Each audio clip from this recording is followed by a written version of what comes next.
This week on Dig Me Out. Watch me jumpstart as the old skinners wheel. See an opening and bust into the field.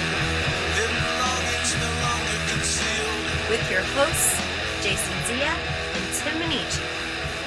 Jay, we're back again with another episode thanks to our Dig Me Out Union on Patreon. Join the union to vote on albums. Pick one to discuss with us on the show. Get access to bonus episodes and our private Discord community. You can help us make the next episode happen by joining us at digmeoutpodcast.com. And speaking of our union, Jay, we have a union member joining us once again. He's been here for many episodes in the past. I remember an episode on, I think we did a White Stripes album. Correct. And I think we did. Well, why don't you? What are some of the previous ones, Mr. Johnny Hooper? Welcome back to the show. What were some of the other previous ones that you brought to us? Do you remember? In Utero. In Utero, that's right. Holes Live Through This. I want to say Perfect From Now On, Built to Spill. Yep. I did a Modest Mouse roundtable. There's just so much of me to enjoy, in all honesty. Well, I like it because you bring some big hitters that we didn't get to. Yeah. So, and obviously talking about Hole is a huge important part of the 90s. And then getting to the other Nirvana album that people know. Mm-hmm. Most people would know Nevermind and In Utero. And we'd already done, I believe, Nevermind at that point for our 500th episode. Geez, 500th episode. That seemed like it was yesterday. It also seems like 600 years ago. Mm-hmm. Yeah, it was a bit now. So for 2025, what have you brought to the listeners? I have brought to the listeners, Guided by Voices, Alien Lanes. Alien Lanes. Now, this is a band obviously we're familiar with because we've talked about Guided by Voices previously. We did the only I guess you'd say major label album that they did, which was the album with Rico Kasich. Due to the collapse. Due to the collapse.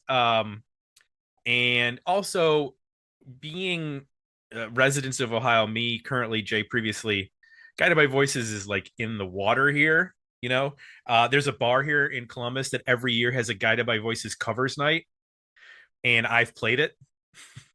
Yeah. So that like you just get up and play one song because there's so many songs that and so many people love Guided by Voices here that like you just get to pick one song, you go up, put on a guitar, play the song, get off stage. And what did you play? Like, just like 100 songs. Which one did you play? I did Motor Away. Oh, a classic. Right. And we'll talk about that song because it's on this record. Yep. So Bob Pollard pops up in Columbus every once in a while. Usually it's at a record store. If you follow the Columbus record stores here in Columbus on social media, every once in a while, there'll be a picture of Bob Pollard looking very disheveled and confused, holding like a big thing of records and just like in the camera, just putting his mug in the camera for the record store. But he always has like his big disheveled white hair now because he's a bit older, and he's just kind of a guy who's in and out of town, and he has a huge connection to Columbus as well because a lot of early 7-inches were released on Columbus Anyway Records, and not a lot, but a couple, and they were a consistent band in the Columbus bar scene with the old bars of Stashes and even probably before that. And so Jay, you're familiar with Guided by Voices, clearly. You know the band. I know you know some of the later records in terms of like Isolation Drills. Well, later in terms of the 90s. Okay. Sorry. And Do the Collapse, which we've talked about. Have you listened to like the early mid 90s stuff? Yeah. I listened to B1000 and then I knew a sampling of other things. I may have listened to Mag Earwig at some point. So, you know, I got into the band with Do the Collapse and Isolation Drills and then worked backwards a bit. and kind of sampled things, but never really spent a lot of time with any of the prior albums. Okay. I know this album pretty well. Like when you picked this, I was like, oh yeah, this is gonna be fun. Mhm. So I got into Guided by Voices in college with Under the Bushes, Under the Stars, which is actually the next record that came out. The official Iron Man rally song was like the early single we got, and then Cut Out Witch was the other single that we played. I have not really listened to Tonics and Twisted Chasers, which was sort of like a fan club album that came out. But then Mag Earwig came out in '97, which I love, and that's when you get the era of like the hard rock and Guided by Voices.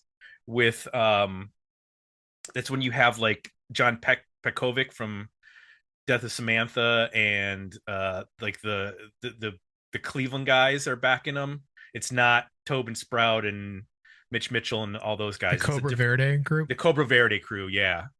And I Like- remember like them Doug playing in Gillard. Columbus and stuff, yeah. Yeah.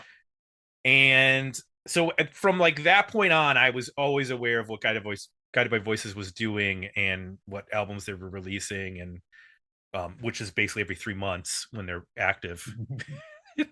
Between that and then all the Bob Pollard side projects like Boston Spaceships and Circus Devils, and then all of his solo albums, and then the stuff that Tobin Sprout does. I mean, there's an insane amount of material. I think he has combined over 100 albums that he's released, which is nuts. And there's like 30 Guided by Voices albums at this point, because he's just been, even though they broke up for 10 years, he's been super active. People were making jokes in the comments about how long the history of the band was going to go on. I'm not going to talk about every record that got released. We're going to stick to this album because we already talked about Guided by Voices once. But for this record, it's obviously Bob Pollard on vocals, drums, and percussion. You have Tobin Sprout also on vocals for 3 songs, playing guitar, bass, drums, piano, stuff like that. Jim Pollard, which I believe is Bob's brother, is playing bass. Mitch Mitchell plays some bass and guitar.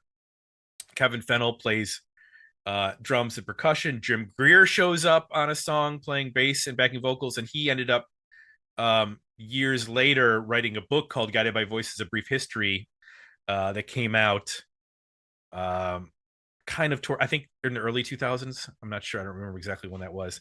And then Greg Demos plays bass and guitar in a couple songs and violin on a song.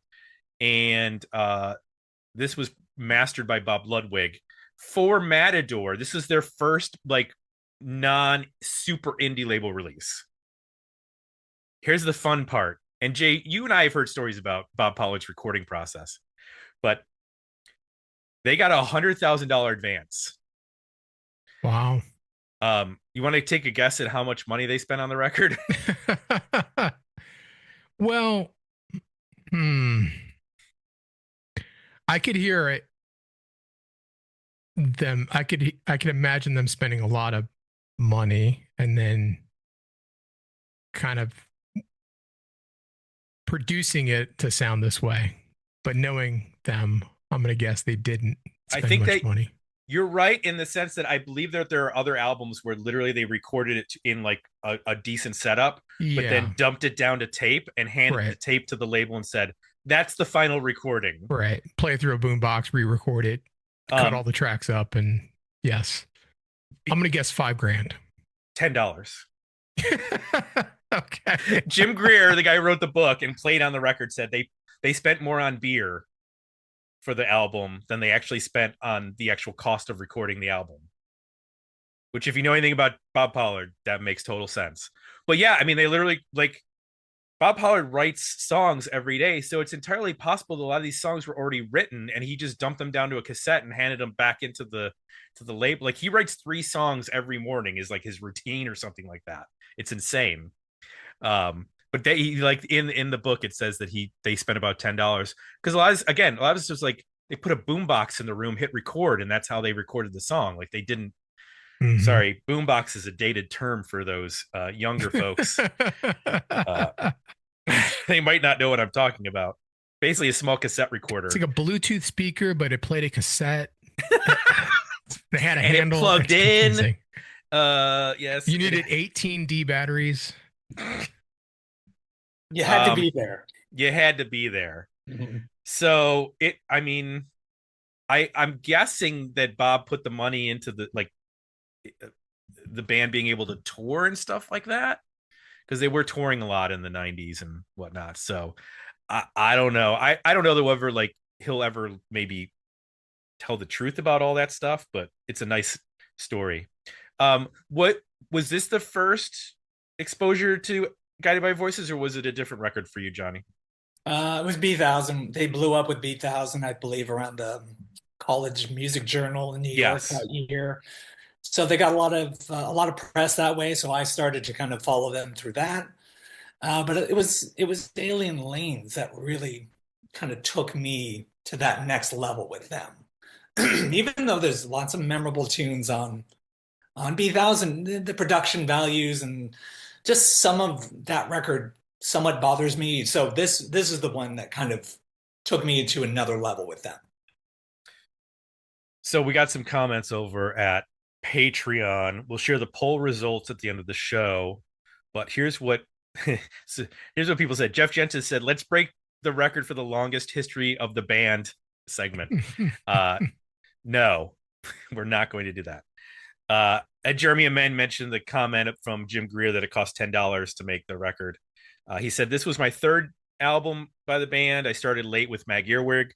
Clocking it in at a bit over 41 minutes, none of the 28 tracks overstay their welcome. If you don't care for something, you don't have to wait long for it to end. For those of us who love albums full of quick pop songs and lots of short song sketches, this is absolutely a worthy album. And it might not even be in my top 5 Guided by Voices albums." Keith Miller said, "So this was my first time ever listening to an entire Guided by Voices album." That's interesting. I heard their songs here and there on the radio, and I love Teenage FBI, which is about a million miles away from. This is a million miles away from. I like this though. The change from song to song is so abrupt that it sounds almost like a badly constructed mixtape. I'm really struggling with what I think of as an overall album, to the point where I'm not even sure how to vote. I pretty much like every song, but I don't know how it works. If it works as an entire piece. Kyle Bittner said, "While all the songs don't land with me, there are, as the kids to say, some real bangers on here. At 28 tracks, there's enough to make up a worthy album." Gavin said, "Better EP for me. I've never really understood GBV. I feel like he have a lot of ideas, but not many actual songs. As a result, while I like the sounds here, I can't attach to any of that I want to come back to." And then the one was everybody was waiting for, Ian McIver, who was getting ribbed in the Discord about whether he was going to comment on this or not. "I am sure there are a few members of the Discord waiting my review. There is a certain lo-fi charm to the album, but because of this, I feel like I'm listening to a demo tape of ideas. The short length don't really allow for the ideas to progress and grow into songs. There are a handful of tracks whose musical ideas I enjoy. I'm sure because of the short track length, I could fit a few songs onto a 7-inch single, which I guess would be an EP. So I'm stuck between a decent single and a better EP. I will go with the number of tracks over the format and say better EP, but not the equivalent Ian's Worthy album." So, hey, we got a better EP out of Ian. Nice. For this. So that's a rarity. We'll have to mark that down. Put that down in the logbook that Ian gave us. I'm just glad Ian took the journey. Yes, exactly. That's all you can do. Jay, we've listened to a lot of Guided by Voices over the years, but now this past week we studied Guided by Voices intimately. So tell me, on Alien Lanes, what works for you? Well, I think what's always worked for me with the band is it's really about Bob Pollard's delivery, phrasing, sense of melody. It's, very unique. Just from a voice standpoint, he doesn't really sound like anybody. He can kind of get in a John Lennon-y place at times. But nobody really contemporary. I think what I've always liked about him, and this album, I think because of the way it's produced and or not produced, and Used. the brevity of all the songs. I mean, his voice is really the center of everything. You know, the instrumentation can be so loose throughout the record and different that you're just, at least I'm just focused on his voice the whole time. So you really get a sense of, you know, distilling it down to what he's doing. So I think what I like about him as a, you know, melody writer and singer is you never know where the line is going to go. But it's not overly it's complex enough to be interesting, but not overly complicated. When it works really well, and the ends of the lines, you don't know if you're going to go up or down or how he's going to play with the rhyme. You know, it's not predictable.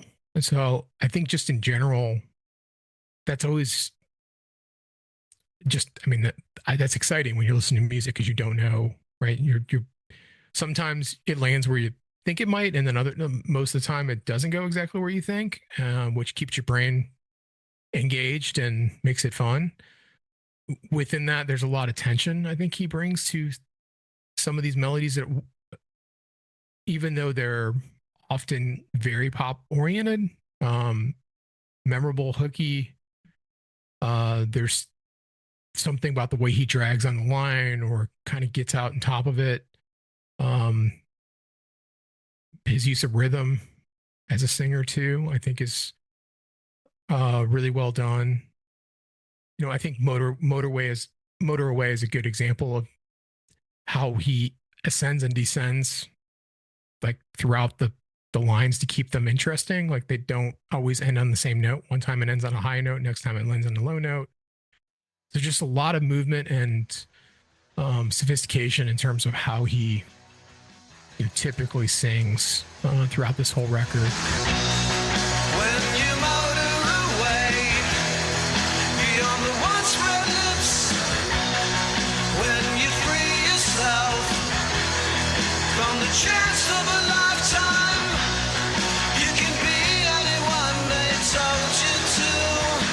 You can belittle every little voice that told you so, and then the time will come when you add up the numbers, and then the time will come when you motor away. Oh, why don't you just drive away? When you motor away down the icy streets, you can't lie to yourself. That is the chance of a I also noticed that for me, the songs that are going to work better, they're either he's doing a little bit more in terms of like pushing the melody, or the guitar is using a lot of chord changes. So a good example would be Game of Pricks, where it's kind of upbeat and, you know, it's not just two chords or four chords. Like it's kind of a power poppy, almost oriented guitar part that has a lot of chord changes in it.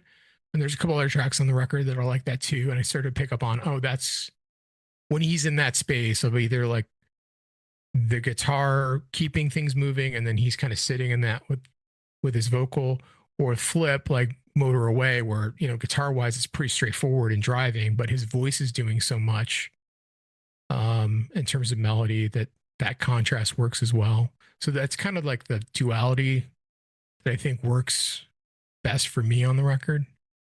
Is, you know, either you're getting the surprises in the guitar chord changes, or you're getting it from Bob and how he's, you know, thinking about the melody and how he's delivering it.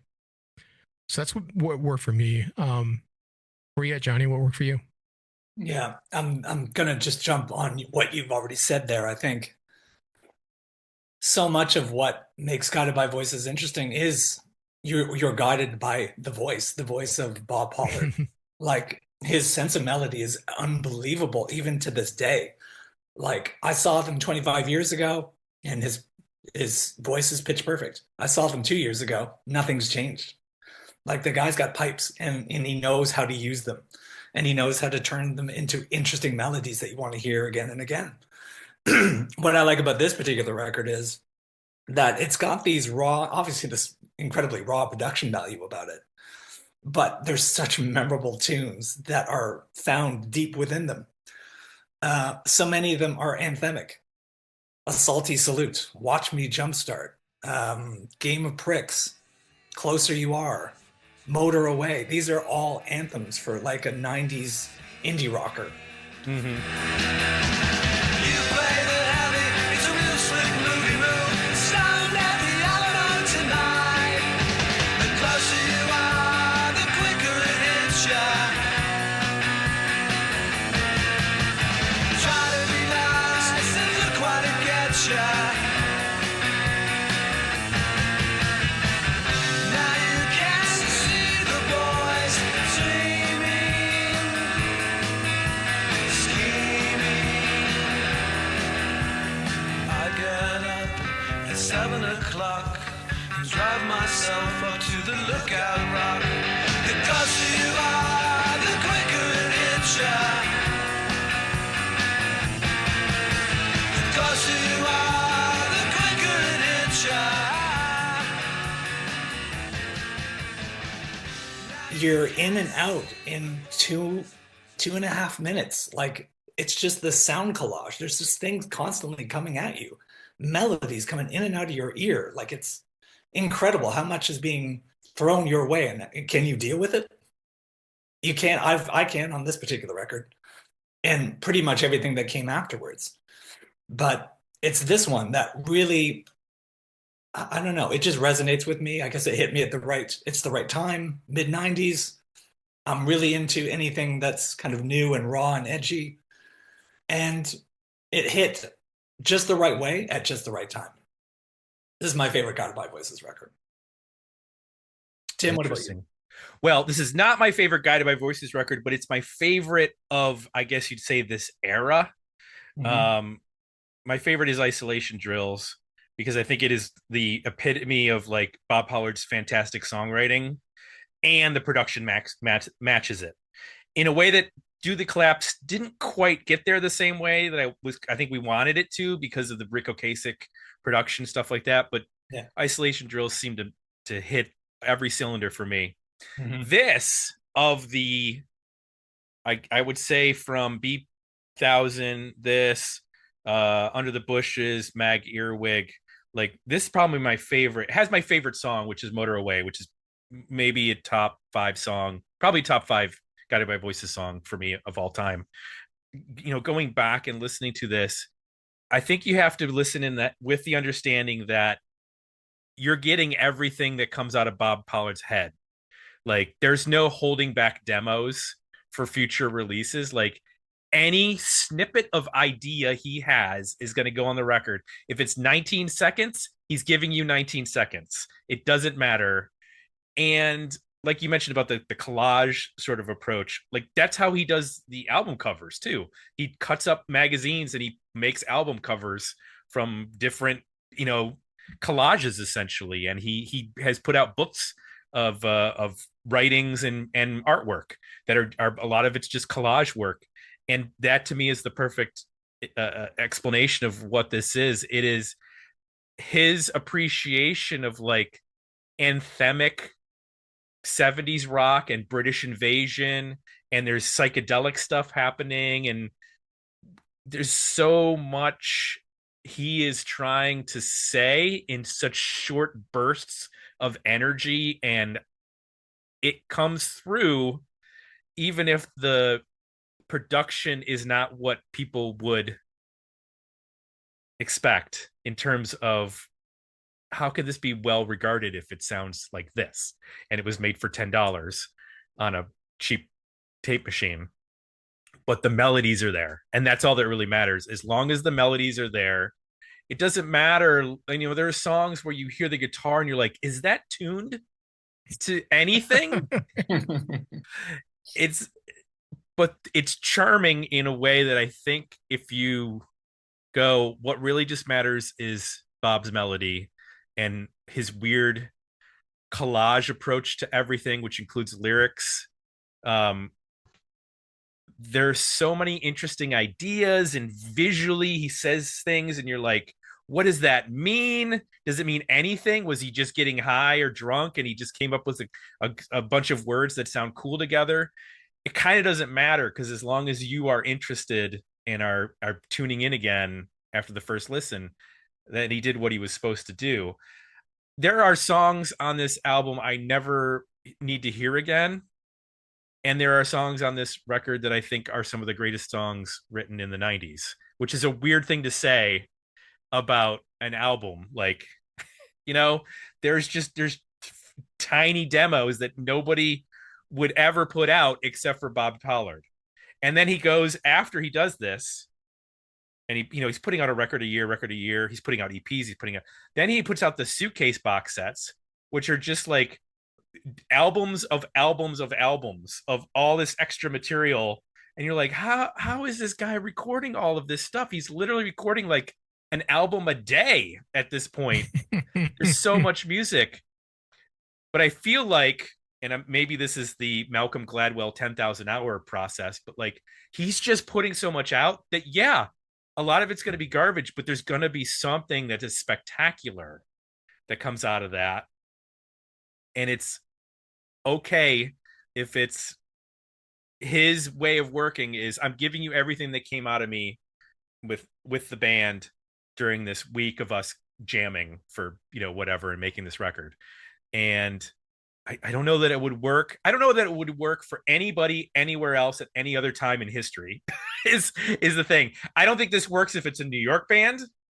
I don't think this works if it's a Chicago band or an LA band. Like, the fact that they're from a tiny town in Ohio and they can just hang out in the garage and put a 4-track recorder and shoot hoops when they're not playing music, because that's apparently they have a lot of basketball going on when there's not when they're not recording, and drink beers like this.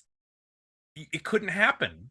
It could not happen other places. You need the cheap real estate. You need the cheap beer. You need everything to just sort of hit at the right time. And so even for people who don't like lo-fi music like me, I don't necessarily love stuff that's lo-fi.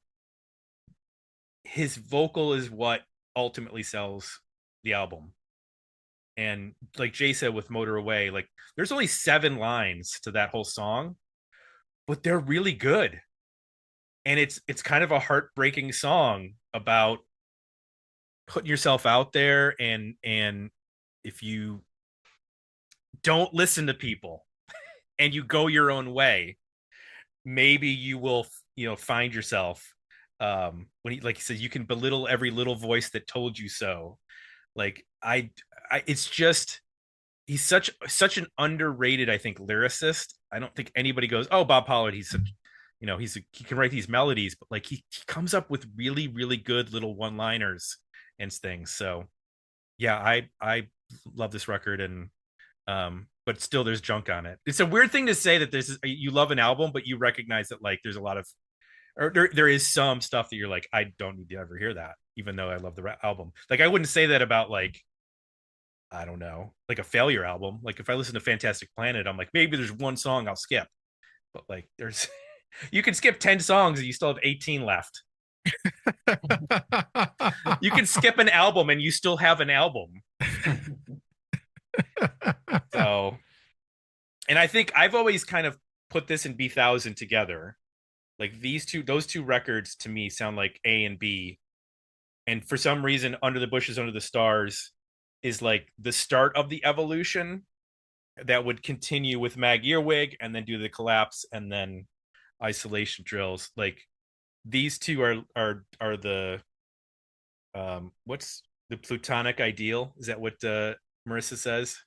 Like, this is where you're getting Bob's melodies and the lo-fi, but there's kind of stuff that's not totally lo-fi. So that's a lot. I said a lot.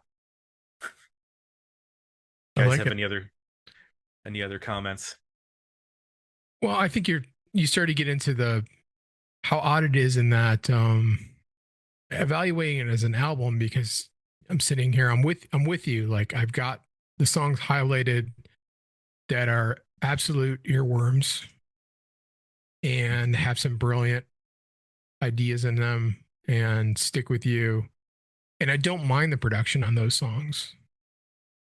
And then as I look at my notes, it's like every other song or every second song, those feel like a sketch. Like the more I analyze the record, I was like, oh no, there's like, 10 to 12 songs on here that are they're fine the way they are. Like, yeah, they could be longer, but they work as they are. They feel fleshed out. I can get over the production because the song is so strong. But then there's another 10 or 12 where they just sound like little they feel less fleshed out than those, or there's something like super obnoxious about the production. Like somebody is snoring over Ex-Supermodel. I don't know what that is.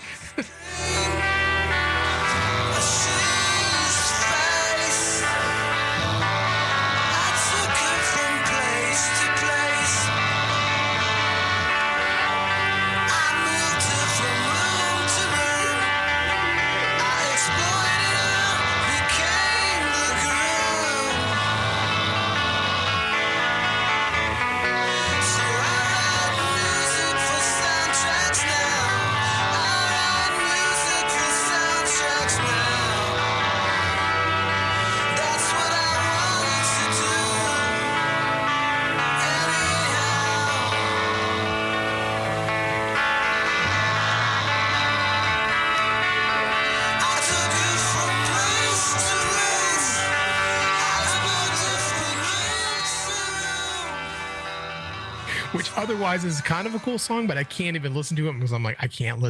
This sounds like somebody snoring over top of this song. I don't understand what's going on. Or they have CPOD, or like they have a breathing problem. CPAP for that guy. CPAP, yeah. And there's some static sounds on one of the songs. That's like, there's nothing worse than listening to static.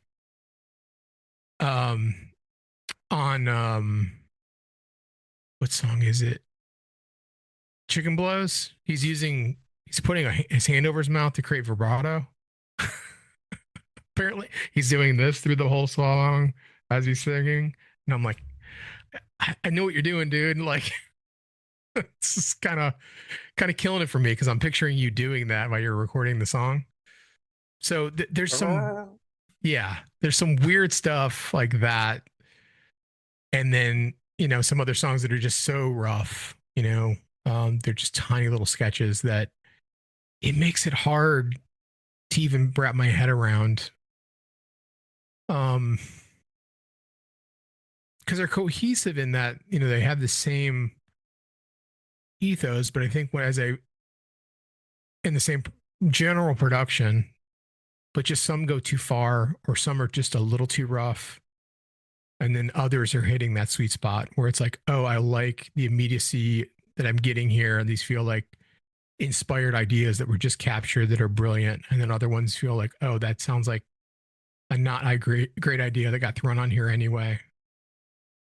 So yeah, I don't know. It's a bit of it's an odd thing to process.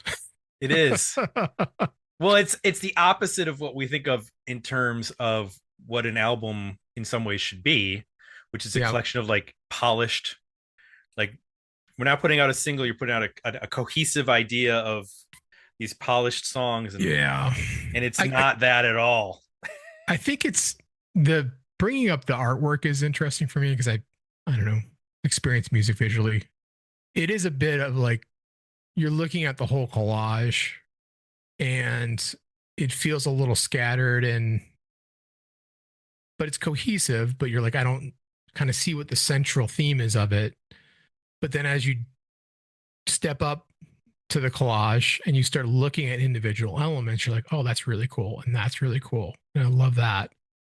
And then as you step back, you're like, oh, I just lost what all that, I get it's kind of like has a common aesthetic, but like, what is the message of the overall thing? I think that's what I'm struggling with is just like that micro macro of like, I have one feeling as I listen to the record of it just being like this collage of ideas. But then as I analyzed it and stepped in, I actually picked out like, oh no, there's actually like 10 to 12 really well thought out songs on here. Mm-hmm. Anything not work for you, Johnny? Yeah, basically what you're saying again previously, that there's just some really rough audio ideas and like song ideas that don't need to be fleshed out that way. Um, but I guess that's just where they were at this point in time. And the things that do hit that much more brilliantly because of it, I suppose. Like maybe it doesn't, some of these songs don't have that impact if it's, fleshed out, a couple of years later and everything, the production values are better and there's not as many songs and they're more, they've been fleshed out in a more like thoughtful way. Yeah, you can lose 10 songs here, no problem. But it's okay. Yeah. It's just okay. On this record, it's okay. It is interesting that usually you would be like, I can make a mix of my favorite songs by a band. With Guided by Voices, you make a mix of your favorite songs for each album. Yeah. Yeah. So I agree with you guys. I will say one positive thing. I've never really warmed to the Tobin Sprout stuff, but I did like Strawdogs on this. I wish it sounded a little bit better than it does. It's pretty rough. It's hard to hear. The vocal is pretty buried in the song.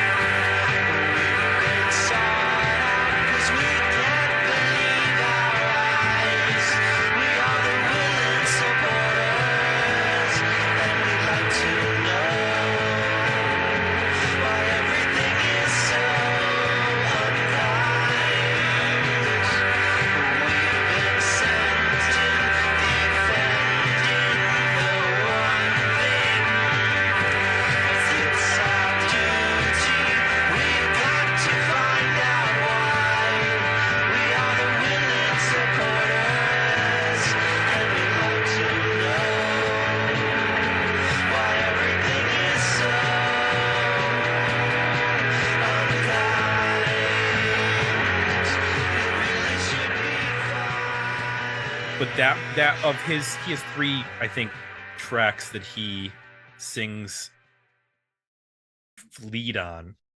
It's Little World, that, and A Good Flying Bird, I think, is the other one that he sings lead on. Mm-hmm. And Strawdogs is, but I've never really gotten in like his solo stuff away from Guided by Voices. It's never really clicked with me. But I did like that one, and I like the odder stuff, like Blimps Go 90. I've always liked that song. It's strange, and it has that violin in it, which is not what you would expect from Guided by Voices, but it works. I love it. Yeah, it's a good song. Yeah, but like you said, there are just some, like the beginning of Gold Hick is just terrible guitar tone. Just awful, and it's only 30 seconds, so it's like fine. The song's over in 30 seconds, but it comes after My Valuable Hunting Knife, which is one of my favorite off this record. I want to start a new life with my valuable hunting knife. She will shine like a new girl, and I want to shout out our love to the world. Hit it. Everything I think about, everything I talk about you don't know, like the moon, you don't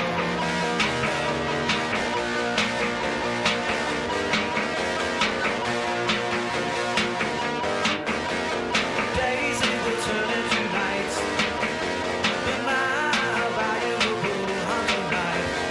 It will not rush through the tears, and it will not lose its appeal over years. Come on, everything I think about, everything I talk about.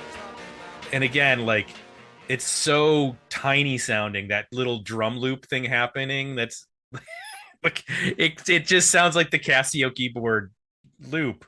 But you know what, I'm not going to belittle every little voice. No, I'm not gonna. I was watching a thing with Damon Albarn making music for Gorillaz, and he was literally just like on a plane on his Mac using GarageBand to build tracks. Like, so like that's the equivalent of like using a Casio keyboard. And like the main thing for like Clint Eastwood, that dun, dun, dun, dun, dun, that's just like a loop from a over the counter keyboard, like kids keyboard. And so wherever you can, what I'm saying is wherever you can find the interesting rhythm, the interesting melody, or something you can play off of, it's fine. Like if it's a shitty, terrible drum loop sound, like on My Valuable Hunting Knife, it's okay, because the guys who are making, you know, uh, big records like Damon Albarn are doing the same thing. So Yeah. it doesn't matter. But this, man, there's just like Watch Me Jumpstart and Game of Pricks, and there's just a lot of Closer You Are is an all-timer, I think. Just great melodies. And it's just I've never seen them live. That's the one thing I've regretted, is I've never actually got to caught the band live. So I don't know what it sounds like when you're not listening to a cheap cassette recording that they did. Like I've never heard these songs fully fleshed out with a live band, and I'm curious as to know what that sounds like. Have you seen them live, Johnny? I've seen them 4 times. Okay, and I'm assuming they're bigger live. It's so good live. Yeah. Like it's everything you'd want it to be. Okay. Yeah. Yeah, I'm gonna have to do that at some point and get out my old ass to a show. Especially with this iteration of the band, by the way. Like, just big drums. Doug Gillard's a much better player than Mitch Mitchell ever was. Right. And they have Bobby Bear Jr. in the band, who's I believe a pretty good guitar player. And Doug Gillard still is in the band now. Yep. He was in the Cobra Verde era. Mm-hmm. And Kevin March is also in the band. Yep. I'm guessing he's drums. Yeah. And he's played with a bunch of different people as well, because I think he was in the Dam Builders and Shudder to Think, maybe? He was in Shudder to Think. Yeah. I think so. So yeah, he's got some good players, but it is sort of like an 80s metal band. There are like 30 former members of Guided by Voices, and we've had Fall. And it's we like had the Nate American Fall. Yeah, there you go. Yeah. And we had Nate Farley on when we did the Dayton, Ohio episode. So, and he played on some of those early 2000s records, which I really like Earthquake Glue, Mm-hmm. and Half Smiles the Decomposed, and again, I mean, those are more in line to, like, if I'm gonna listen to it on, like, I'm gonna pull something up for somebody, I'm probably gonna pull like something off of that era, just because the production is a little cleaner. So it's easier to explain to somebody. But this is Bob Pollard, Glad Girls. This is Bob Pollard, Teenage FBI, Hold on Hope. Just because like, if you try to play them Game of Pricks the first time out, they're gonna be like, "What?" So, I was going to mention the Tobin Sprout stuff stood out to me because it's good. It's just not at the level that Bob's at. I think it hit me more as like, oh, these kind of sound like Superchunk songs or Superchunk demos. I thought that was interesting, that the inclusion of them here. That was probably one of the areas that was least cohesive. The only thing that made them cohesive was the production style, but the singing is so different, and the sense of melody is so different, that they're good, but they're not great. Yeah. And the Bob stuff is either like a home run or like swing and a miss. And the Tobin Sprout stuff is like, it's a solid single. Exactly. Yeah. I got on base. Yeah. Bob either nails it or the ball follows back and hits him in the head. Yeah. He swings and falls down, and It's yeah, there's a big gap between the best and the not so great, but as long as you get the good stuff, which remarkably, I mean, I'm still buying current like stuff that's coming out. Like there was a Guided by Voices sale on the Rockathon website like 2 years ago, and I bought like a whole bunch of the reunion stuff because like even if it was only like $10 a record or something like that, but even if you only get like 5 good songs out of the 25, like still that's okay. They're going to be great songs that are buried. And now, rarely is he doing the 28 song album. Like now because I think the song lengths have gotten a little bit longer. Like he doesn't really do the 20-second songs anymore.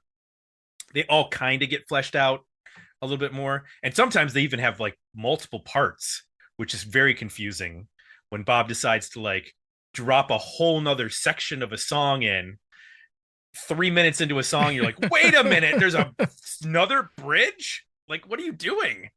But there's been some like progressive rock explorations on some recent records that have been pretty wild. So, well, the recent album has 17 tracks. Yeah. I mean, it's among the longer ones. I'm just kind of going back to the catalog here. Before that, they were, all in the 38-minute, 10 to 12 track range. Right. Well, like Zeppelin Over China has 32 tracks, but that's a double album. It's 74 minutes. Like that is a legit double album.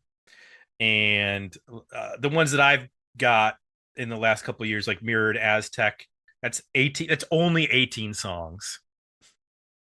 Earthman Blues was a 15-song album. Like that's a normal length album. What was the other one? It's Not Them. It's Not Them. It Could Be Them. It Is Them. That's only 15 songs. That's one of the ones. The Guided by Voices EP. That is it. Basically, well, again, you look at this. I mean, the shortest song is 1:06. The longest song is 4:39. 4:39 could fit like 8 of these songs. That's so Bob's gotten a little bit he's more generous with the time as he's gotten older, I guess you'd say. He's willing to expand it out. There's an 11-song album too. Wow, Strut of Kings was 11 songs. How is that an album? That should be a 7-inch single for 11 songs. That's crazy. Ooh. Let's get to overall ratings for this album. The 1995 Alien Lanes by Guided by Voices. Is it a worthy album? A better EP? Gosh, I mean, we might have to like rejigger this for this album. So I think if you get 10 songs, that's a worthy album. Or is that a better EP? I guess it would depend on the length. Because some of these albums I'm looking at, recent ones are 35 minutes, 38 minutes. Mm-hmm. So, 10 songs can get you there. Okay. I'm going to go with, so yes, I could edit this down and distill it to A Salty Salute, Watch Me, Jumpstart, As We Go Down, Game of Pricks, A Good Flying Bird is probably the best Tobin Sprout song, Closer You Are, Motor Away, My Valuable Hunting Knife, King and Caroline, Blimsco 90, My Son Cool, and Always Crush Me. But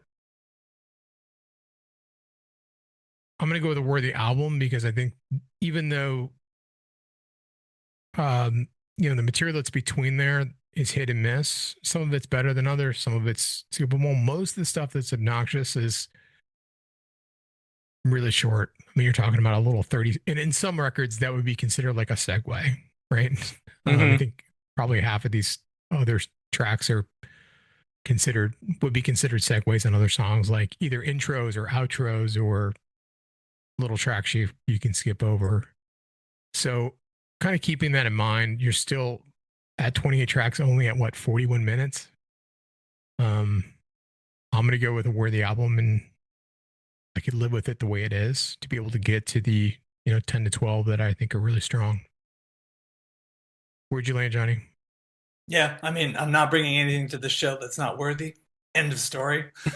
Yeah, you can cut probably 10, something like that. I think I would end up with Salty Salute, Evil Speakers, Watch Me Jumpstart, As We Go Up, We Go Down, Game of Pricks, Closer You Are, Auditorium, Motor Away. Yeah, I mean, like I've got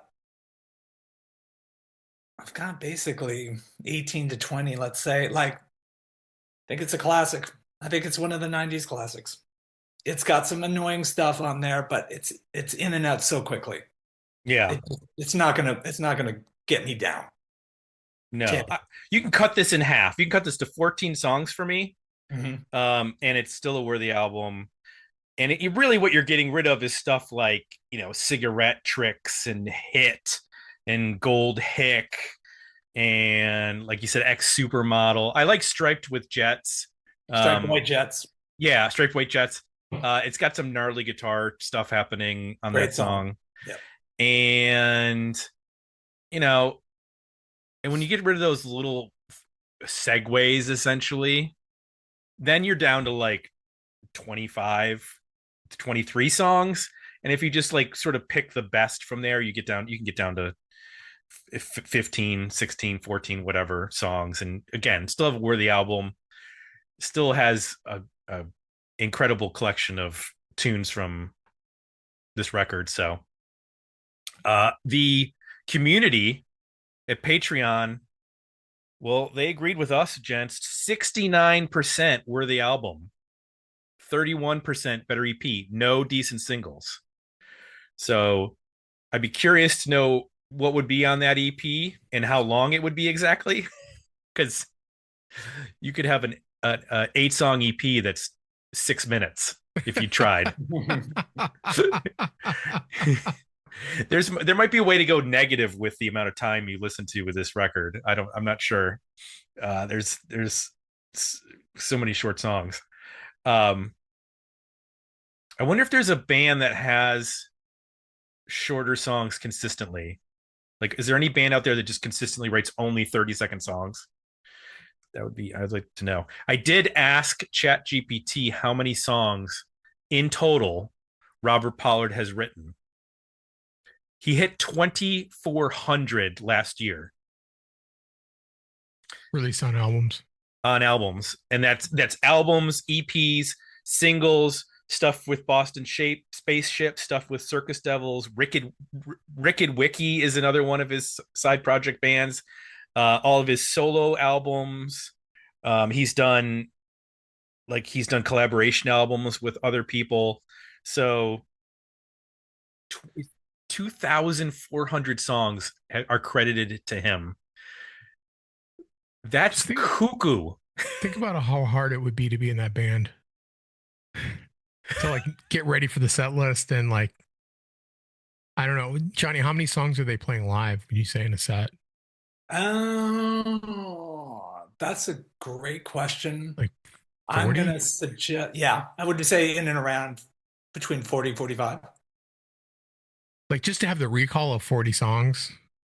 1, 2, 3, 4. Right. Like, I mean, that's asking quite a bit. I realize they're short and they're not all super complicated, but still, like, you still got to remember them. Getting ready for a tour and you got to like remember 40 songs where they start. And plus, I'm assuming they seem like the same kind of band that wouldn't be playing the same set every night either. So I'm sure there's another 10 to 20. Then you're going to have Robert's going to say, okay, guys, what do you want to hear? Right. Like you're going to take requests. I think they have like a pool of like 100 songs when they go out on tour, and then he pulls every night what they're going to do. I think that's what happens, because they did actually do a long like anniversary set where they played 100 songs, which is crazy. He has to have a teleprompter, right? There's no way he remembers the lyrics for all these songs. Boy, I don't know about that, Jay. I don't know about that. But just think about the fact that he's written that many songs. Like, what are the odds that you repeat yourself? Either on a chord progression or a melody idea. Like, oh, that melody sounds good. Oh, well, because you wrote it 17 years ago, Right. For this album. That's why that melody sounds good. That to me blows my mind more than anything. Like the ability to just keep coming up with such interesting stuff. He just never like runs out of ideas.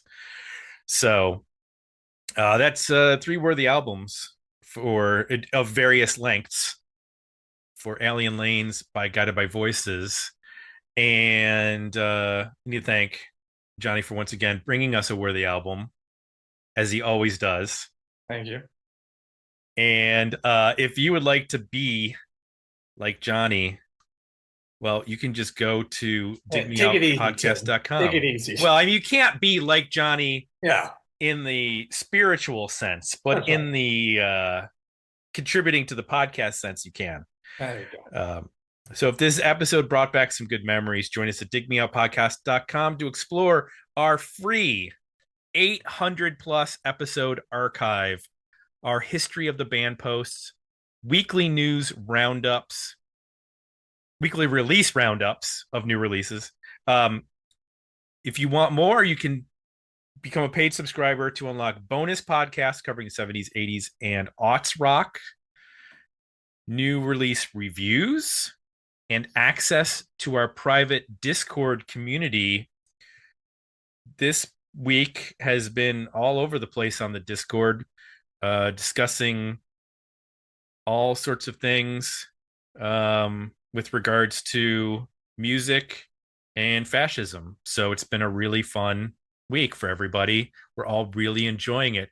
Are you looking forward to becoming a part of the United States, Johnny?